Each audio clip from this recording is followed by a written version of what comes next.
Joining us for more now from Montreal is Rex Brynen. He's a political science professor from McGill University who specializes in Middle East studies. Rex, thanks for joining us. It's a pleasure. Well, Rex, armed drones in the area, how much protection do they offer? You heard from that report that the Iraqi army would like to see them go into action. Well, they provide some ability to have eyes in the skies and some ability to deliver ordnance on a target if U.S. troops or facilities are threatened. But drones really don't carry much in the way of firepower. They're border on militarily insignificant given the scope of the fighting in Iraq right now. Tell us a little bit about the Iranian and Iraqi military. Can they handle ISIS? Well, the Iraqi military has shown that so far it can't. There is evidence that they've begun to get their act together as ISIS has pushed closer to Baghdad. Frankly, a lot of that has to do with ISIS beginning to push out of predominantly Sunni areas and into mixed areas and into Shiite areas where it has no support. I think the Iraqi military will slowly get its act together.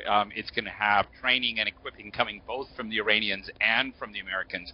But I don't think anyone should imagine that what is in effect an Iraqi civil war is going to end very quickly.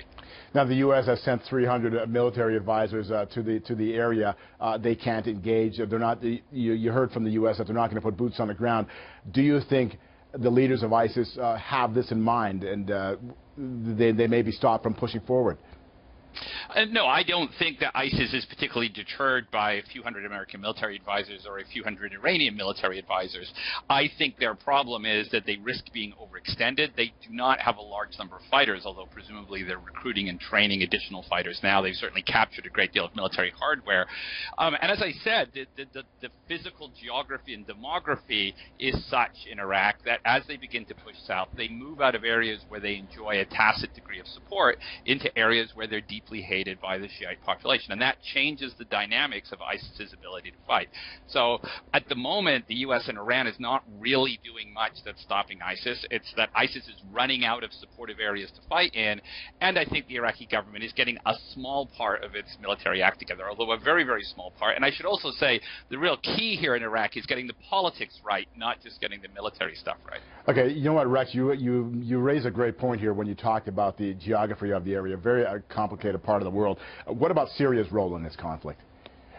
Well, the Syrians have conducted airstrikes against some border areas that are held by ISIS. The Syrians, of course, are busy fighting their own civil war. We shouldn't forget more than 150,000 dead in that bloody and devastating civil war. Interestingly, what we see is the U.S. authorizing stepped-up assistance to moderate Syrian opposition elements, both to fight the Syrian government, but also to try and weaken ISIS in Syria. ISIS, of course, is active in both countries.